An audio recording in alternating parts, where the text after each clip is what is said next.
오늘 우리에게 주시는 하나님 말씀은 고린도전서 15장 35절부터 44절까지 우리 한 절씩 교독하겠습니다. 누가 묻기를 죽은 자들이 어떻게 다시 살아나며 어떠한 몸으로 오느냐 하리니,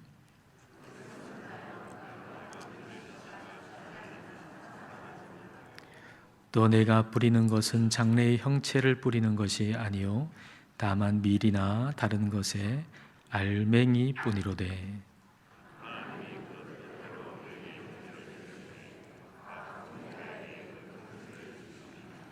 육체는 다 같은 육체가 아니니 하나는 사람의 육체요, 하나는 짐승의 육체요, 하나는 새의 육체요, 하나는 물고기의 육체라.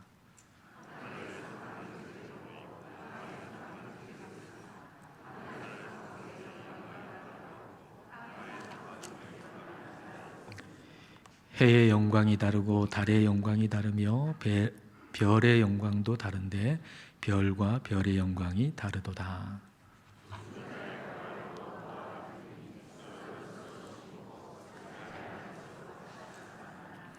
욕된 것으로 심고 영광스러운 것으로 다시 살아나며, 약한 것으로 심고 강한 것으로 다시 살아나며, 육의 몸으로 심고 신령한 몸으로 다시 살아나나니, 육의 몸이 있은즉 또 영의 몸도 있느니라. 아멘. 고린도전서 15장의 말씀은 읽으면 읽을수록 놀라운 말씀입니다. 우리의 보는 것이나 우리의 경험하는 차원에서만 보면 우리는 죽을 것이고, 그리고 우리의 이 몸은 한 줌 재나 한 줌 흙이 된다는 것 밖에는 알 수가 없습니다. 그러나 진리의 말씀인 성경 말씀은 우리 주님께서 다시 재림하실 것이고, 그리고 그때에 그리스도 안에 있는 모든 사람들은 부활의 몸을 입게 된다고 말씀하고 계십니다. 얼마나 놀라운 말씀입니까? 좀 더 젊어지는 몸도 아니고요, 좀 더 건강해지는 몸도 아니고요, 새 몸, 부활의 몸, 영의 몸을 입게 된다는 거죠. 당황스러울 정도로 좋은 것을 하나님께서 우리에게 주시기 위해서 예비하고 계시다는 겁니다. 그런데 고린도 교회 성도들 가운데는 이것을 받아들이지 않는 사람들도 있었습니다. 35절 말씀을 보십시오. 누가 묻기를 죽은 자들이 어떻게 다시 살아나며 어떠한 몸으로 오느냐 하리니, 죽은 자들이 어떻게 다시 살아나는가, 그리고 다시 산다면 어떤 몸으로 다시 사는가 라고 질문합니다. 이 말 속에는 그런 것을 지금껏 내가 본 적도 없고 경험한 적도 없으니 그것은 진리일 수 없다는 의미가 내포되어 있습니다. 자, 그러면 한번 생각해 보십시다. 우리가 지금껏 한 번도 본 적이 없거나 경험한 적이 없는 것은 진리가 아닙니까? 지금껏 내가 보아왔고 경험한 것은 앞으로도 계속 그렇게 될 진리입니까? 병아리 한 마리가 있습니다. 그런데 이 주인이 매일 같은 시간에 와가지고 모이를 주는 거예요. 매일 같은 시간에 모이를 주니까 그 모이를 잘 받아 먹고 무럭무럭 자랐습니다. 닭이 됐습니다. 닭이 되고 나서도 이 주인은 어김없이 같은 시간에 와가지고 모이를 줍니다. 이 닭은 생각하기를 이 주인이 날마다 매일 같은 시간에 나에게 모이를 주니 이 주인은 참 좋은 주인임에 틀림없다, 그렇게 생각하면서 지냈습니다. 그리고 어느 날, 그날도 역시 같은 시간에 이 주인이 옵니다. 닭은 생각합니다. 또 모이를 주려고 오는구나, 그렇게 생각했는데 주인이 모이를 주는 대신 그 모가지를 비틀었다라고 하는 거죠. 여러분, 이 얘기는 우리에게 지금까지 그래 왔다고, 앞으로도 계속 그렇게 될 영원한 진리인 것은 아니다라고 하는 것을 우리에게 가르쳐 줍니다. 이 닭이 이제 그 아래에서 부화해가지고 지금껏 살아오면서 일평생 살아오면서 이 주인이 같은 시간에 와가지고 모이를 주니까 자기가 경험한 것은 그게 전부란 말이죠. 그러니까 자기가 보아왔고 경험한 그것이 진리라고 생각하고 이게 영원할 거라고 생각하고서 지냈는데 그게 그렇지 않았던 것이죠. 주인이 자기의 모가지를 비틀 것이라고는 생각도 못했는데 그런 일이 벌어진 거죠. 만일 이 주인이 그의 계획을 적어놓은 일기장이나 글이 있다고 한번 생각해 보세요. 이 글에 주인의 계획이 적혀 있어요. 몇 개월 후면 복날이다. 우리 아들 위해 가지고 내가 삼계탕을 좀 끓여줘야 되겠다. 근데 올해는 좀 특별하게 시장에서 사지 않고 특별하게 병아리를 먼저 사가지고 좋은 모이를 줘서 그리고 좋은 것 먹여서 잘 키워가지고 복날 되면 이 닭을 잡아가지고 맛있게 아들한테 줘야 되겠다. 이렇게 적혀 있는 거예요. 그리고 이 주인이 만약 이렇게 쓴 사람이 거짓말 할 줄 모르는 사람이고 그리고 계획한 걸 반드시 이루는 사람이라면 그 글은 믿을 만한 것이겠죠. 만일 닭이 이 글을 읽을 수 있다면 그 글을 읽고 아니 그럴 수가 없어. 이거 믿을 수가 없어. 이 글은 내가 지금껏 경험했던 것은 이런 게 아닌데 그러면서 이건 믿을 수 없어 라고 할 것이 아니라 그 글을 읽는 즉시 빨리 도망을 쳐야 된다라는 것이죠. 우리는 지금까지 봐왔던 것을 앞으로도 계속 그러한 진리라고 믿어서는 안 됩니다. 그리고 지금까지 본 적이 없다고 앞으로도 없을 것이라고 생각해서도 안 됩니다. 그러면 믿을 만한 진리는 뭔가요? 우리가 정말 끝까지 붙들 수 있는 믿을 만한 진리는 뭔가요? 우리가 영원한 진리로 믿을 만한 것, 그것은 바로 하나님의 말씀인 성경 말씀입니다. 주님의 말씀만이 변치 않는 진리입니다. 이 말씀이, 하나님의 말씀이 이렇다고 말씀하시면 이런 것이고 저렇다고 말씀하시면 저런 것입니다. 어리석음은 이 진리의 말씀을 믿지 않는 것입니다. 36절부터 38절까지 자, 다 함께 읽겠습니다. 어리석은 자여, 내가 뿌리는 씨가 죽지 않으면 살아나지 못하겠고 또 내가 뿌리는 것은 장래의 형체를 뿌리는 것이 아니요 다만 밀이나 다른 것의 알맹이 뿐이로되 하나님이 그 뜻대로 그에게 형체를 주시되 각 종자에게 그 형체를 주시느니라. 어리석은 자여라고 말씀하고 계세요. 어리석은 자여.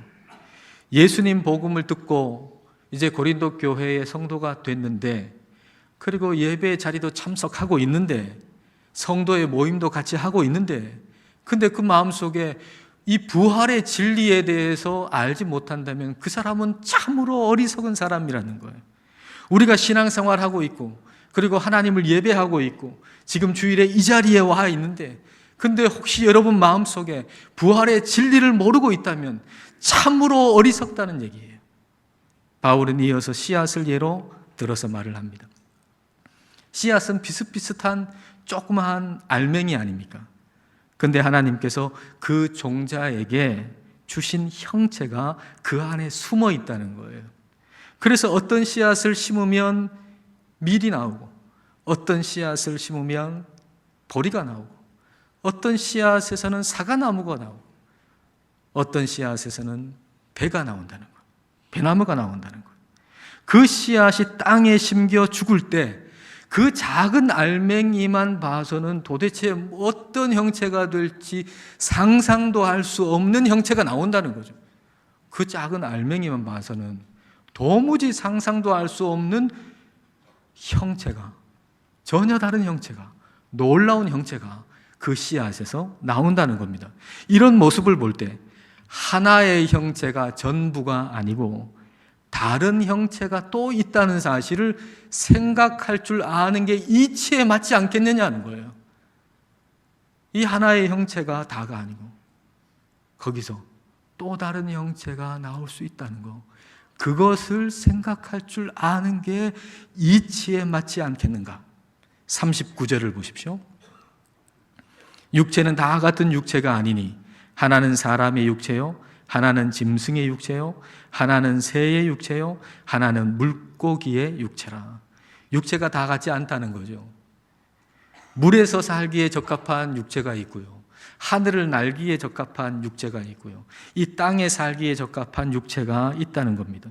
그러므로 이 땅을 살아가기에 적합한 몸이 있고 완성될 하나님의 나라를 살기에 적합한 영의 몸이 있다라는 겁니다. 40절과 41절을 다 함께 읽겠습니다.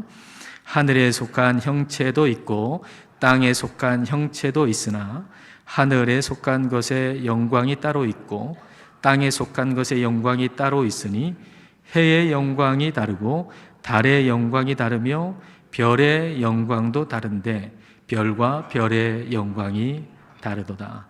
하늘에 속한 형체라고 할 때 이 형체라고 번역된 헬라 소마라고 하는 것은 몸을 얘기합니다. 그러니까 하늘에 속한 몸도 있고 땅에 속한 몸도 있다는 거예요.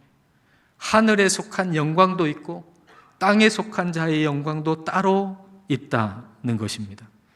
지금은 우리가 땅에 속한 몸을 가지고 있죠. 저나 여러분이나 다 우리의 이 몸은 땅에 속한 몸입니다. 근데 이 몸은 하나님의 영광이 숨겨져 있는 몸입니다. 그래서 우리가 온 힘을 다해서 하나님의 영광을 드러내기 위해서 힘을 써야 됩니다.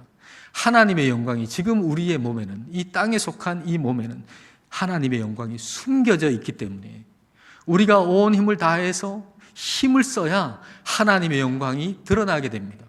그래서 매일 우리가 회개하고 인내하고 참고 절제하는 삶을 살아야 비로소 우리의 몸을 통해서 하나님의 영광이 드러날 수 있습니다. 그래서 온 힘을 다해야 됩니다. 그러나 부활의 몸, 영의 몸은 너무나도 자연스럽게 하나님의 영광이 드러나는 몸입니다. 가만히 있어도 하나님의 영광이 저절로 드러나는 몸, 이게 영의 몸입니다. 마치 햇빛이 찬란하게 그 빛이 비춰지듯이 하나님의 영광을 드러내는 몸이 영의 몸, 부활의 몸입니다. 이와 같은 영의 몸을 우리에게 주신 거예요. 주시겠다는 거예요. 그리스도 안에 있는 모든 자에게 영의 몸, 부활의 몸을 주신다라고 하는 이 믿음을 가지고 우리는 살아야 됩니다. 하나님을 예배하러 우리가 함께 모일 때 우리는 이 믿음의 옷을 입고 함께 모여야 합니다. 주일에 우리가 함께 모여 예배하는 것은 주님이 베푸시는 잔치자리에 함께 모이는 것입니다. 여러분, 우리 주님 다시 오실 때 그 마지막 날 우리 주님의 그 잔치자리에서는 우리가 부활의 몸을 입고 그 잔치에 참여하게 될 겁니다.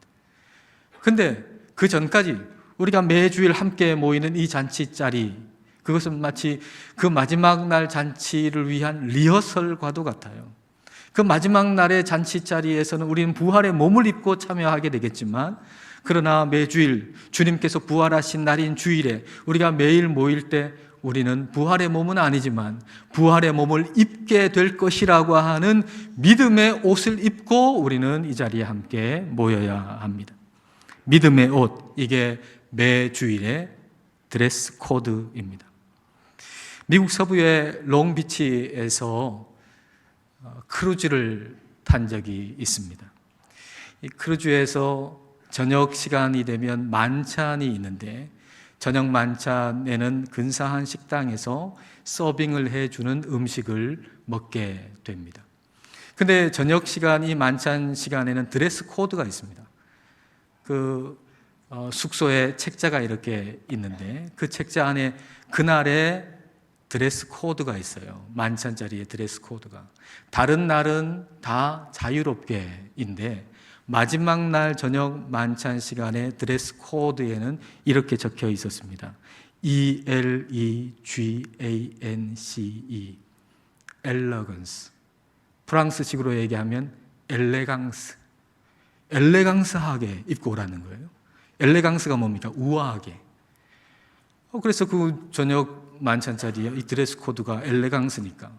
근데 제가 뭐 정장을 가지고 간 것도 아니고 가지고 간 옷 중에 가장 좋은 옷을 입고 나갔습니다. 근데 식당 앞에 줄을 딱 사람들이 서 있는데 줄 서 있는 사람들 보고 제가 깜짝 놀랐습니다. 왜냐하면 정말 엘레강스했기 때문에. 그 어린 아이들까지 말이에요. 양복에, 구두에, 넥타이까지 다 메고 있는 겁니다. 이 조그만 어린아이까지. 그리고 여자분들은요, 정말 그 드레스 있잖아요. 드레스. 무대에서 입는 그런 드레스. 그런 드레스를 다 입고 있는 거예요. 그걸 보니까 제 자신은 얼마나 초라하게 여겨지든지요. 그리고 미안하기까지 하더라고요. 그 오신 분들은 다 미리 안 거예요. 미리 그 크루즈 안에 마지막 만찬 시간에 드레스 코드는 엘레강스이니까. 그러니까 그 엘레강스한 것에 걸맞는 옷을 다 준비해 왔는데 저는 그 사실을 몰랐던 것이죠. 여러분에게 알려드립니다. 주일의 드레스 코드는 FAITH 믿음입니다. 믿음. 믿음의 옷을 입고 와야지.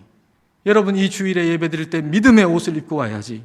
내 생각, 내 이론, 내 경험의 옷을 입고 와서는 안 됩니다. 내 이론, 내 경험, 내 생각의 옷을 입고 여기에 와 보십시오. 성경 말씀이 하나도 마음에 와닿지 않을 겁니다. 제가 여러분에게 하는 설교 하나도 마음에 들어오지를 않을 것입니다. 성경을 진리로 믿는 믿음의 옷을 입고 와야 됩니다.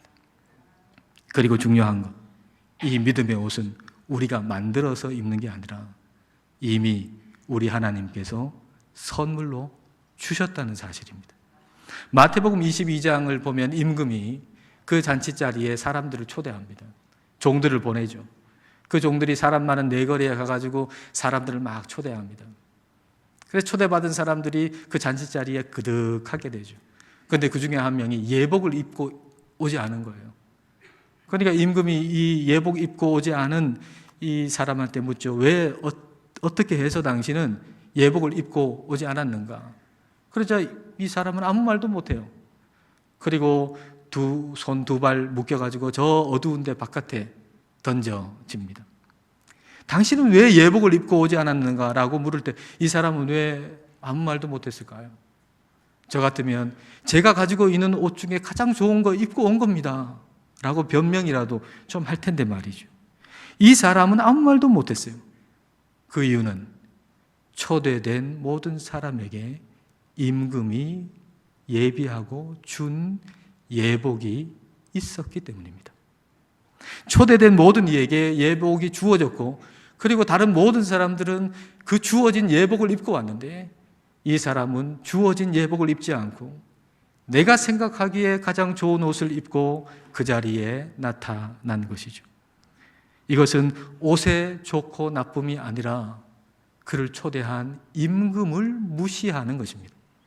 크루즈에서 만찬을 주최하는 주최 측에서 오늘 저녁에 드레스 코드가 엘레강스이니 거기에 걸맞는 저의 체형을 다 알고 옷을 하나 준비해서 이거 입고 오십시오 라고 했음에도 불구하고 제가 그 옷을 입지 아니하고 제가 가지고 있는 옷 중에 가장 좋은 것을 입고 거기에 간다면 그것은 옷의 좋고 나쁨이 아니라 그것을 주최하는 측을 무시하는 것과 같은 것이죠. 하나님은 우리에게 믿음까지도 선물로 주셨어요. 여러분 이 자리에 있는 여러분에게는 이미 믿음의 선물을 여러분에게 주셨어요. 여러분은 믿음의 선물을 이미 받으신 분들이에요. 그러므로 주신 믿음의 옷을 거부하고 내 생각, 내 이론, 내 경험의 옷을 입고 오는 것은 왕의 잔치에 그렇게 가는 것은 그 옷을 주신 분을 거부하는 것과 같은 것입니다. 우리는 하나님께서 우리에게 주신 믿음의 옷을 입어야 합니다. 성경 말씀을 진리의 말씀으로 믿는 믿음의 옷을 입고 매주일 우리는 여기에 함께 모여야 합니다. 사랑하는 여러분, 성경이 말씀하시는 대로 우리는 영의 몸, 부활의 몸을 입게 될 것입니다.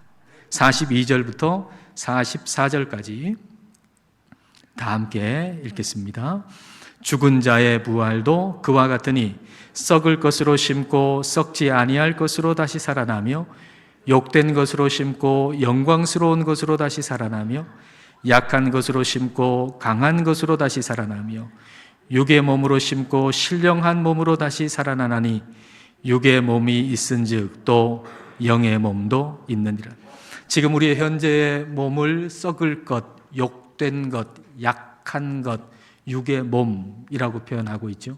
그리고 우리가 장차 입을 부활의 몸을 썩지 않을 것, 영광스러운 것, 강한 것, 신령한 몸, 영의 몸이라고 표현하고 있습니다. 자, 여기서 우리가 오해가 없어야 될 것은 썩을 것, 그리고 욕된 것, 약한 것, 육의 몸이라고 표현된 지금 우리의 이 몸이 쓸모없다거나 가치가 없다는 말은 결코 아니라는 사실입니다.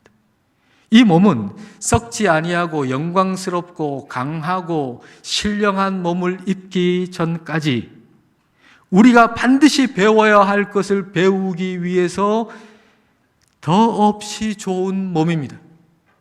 우리의 이 몸은, 연약한 이 몸은 우리가 배워야 할 것을 배우기에 더없이 좋은 조건입니다.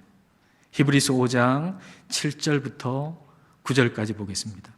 그는 예수 그리스도를 얘기하죠. 그리스도는 육체에 계실 때에 자기를 죽음에서 능히 구원하실 이에게 심한 통곡과 눈물로 간구와 소원을 올렸고 그의 경건하심으로 말미암아 들으심을 얻었느니라.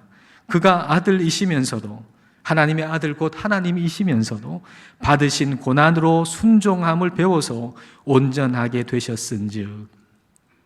그리스도께서 우리와 같은 연약한 몸을 가지고 이 땅에 오셨습니다. 그리고 하나님 아버지께 심한 통곡과 눈물로 기도하셨습니다. 우리 그리스도께서 우리와 같은 연약한 몸을 가지셨기에 고난을 받으셨고, 그리고 그 고난을 통해서 순종함을 배우시고 온전함에 이르셨다고 성경은 말씀하고 계십니다. 예수님께서 연약한 몸을 가지시지 않으셨다면 결코 일어날 수 없는 일이죠. 예수님께서 연약한 몸을 가지시지 않으셨다면 결코 가능한 일이 아니죠. 이로보건대 오늘 우리의 연약한 육신은 하나님께 순종하기를 배우기에 더없이 좋은 조건입니다. 여러분, 저와 여러분의 이 연약한 몸, 저와 여러분이 가지고 있는 이 연약한 몸은 우리 하나님께 순종하기를 배우기에 더없이 좋은 조건입니다. 연약한 육체를 가지고 고난을 당하면서 통곡과 눈물로 기도하고 그렇게 하여 하나님께 순종하며 온전한 대로 나아갈 수 있기 때문입니다. 그런 의미에서 죽음도 우리가 배울 것을 배우고 그리고 진보해 나가기에 좋은 조건입니다. 그럼 만일 우리에게 어떤 과제가 주어졌는데 제출 기한이 정해져 있지 않다면 그 과제가 없는 거나 마찬가지일 겁니다. 우리한테 어떤 과제가 주어졌어요. 근데 제출 기한이 없어요. 그럼 안 하겠죠. 없는 거나 마찬가지겠죠. 그러나 제출 기한이 오늘이라면 우리는 오늘을 허튼 데 사용하지 아니하고 그 제출해야 할 과제를 하는데 온 힘을 다할 것입니다. 죽음이란 우리에게 주어진 과제를 제출해야 하는 기한을 얘기합니다. 그런데 우리가 언제 죽을지 모르잖아요. 오늘 죽을지도 모르잖아요. 사도 바울이 고백하기를 나는 날마다 죽노라 라고 하는 것은 다시 말하면 오늘을 나에게 주어진 과제를 제출할 기한으로 여기고 산다는 거예요. 내일이 아니고 오늘을 나에게 주어진, 내 인생에 주어진 과제를 제출할 기한으로 여기고, 그래서 오늘 배워야 할 것 배우고 산다는 거예요. 오늘 해야 할 인생의 과제를 최선을 다해서 하고 산다는 거예요. 그래서 나는 날마다 죽노라 라고 하는 것은 나는 날마다 배워야 할 것을 배우면서 날마다 성장하며 살아간다라고 하는 고백과 같은 것이죠. 영의 몸을 입는다는 이 믿음의 눈으로 볼 때 연약한 몸을 가지고 살아가는 우리의 이 시간들은 비록 병들었어도, 비록 고난 중에 있어도 통곡하며 눈물로 기도하며 우리 주님께 순종함을 배우기 때문에 의미 있고 중요한 시간이에요. 성경은 우리에게 육의 몸이 있듯이 영의 몸이 있다고 우리에게 말씀하십니다. 이게 영원한 진리입니다. 이게 진리입니다. 노래 가사에 새파랗게 젊다는 게 한미천인데 째째하게 굴지 말고 가슴을 쫙 펴라 라는 노래 있잖아요.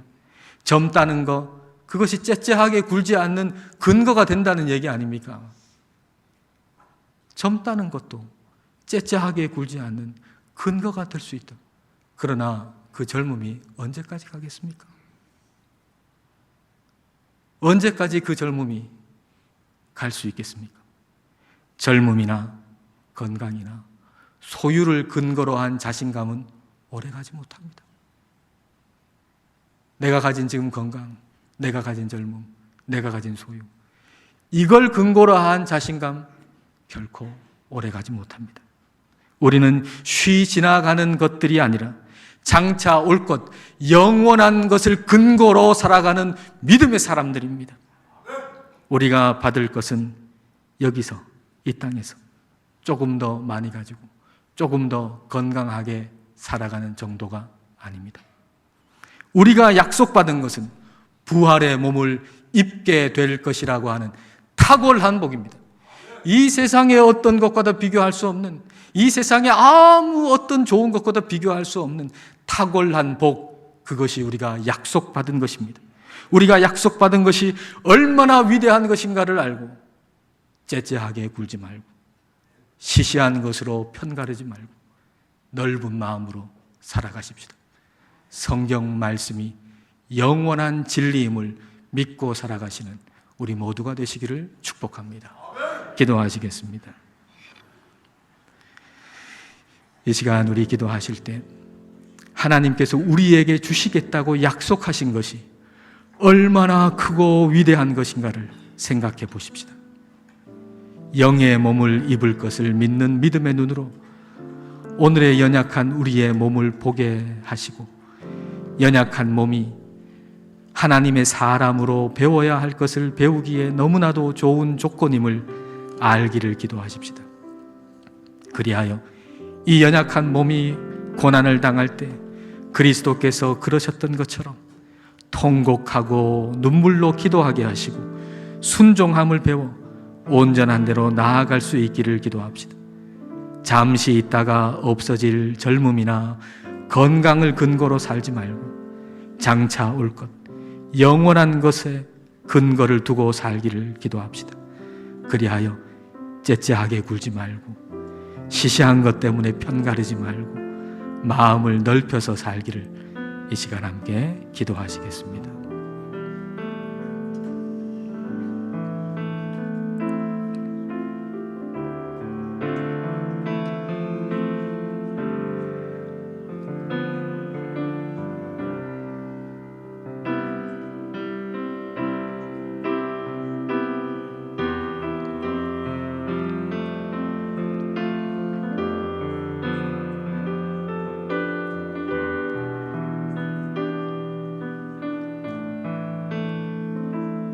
영원하신 하나님 아버지, 그리스도 안에 있는 자들에게 이 육체의 몸이 썩어 없어지면 영의 몸을 주신다는 당황스러울 만큼 큰 약속을 주심에 감사드립니다.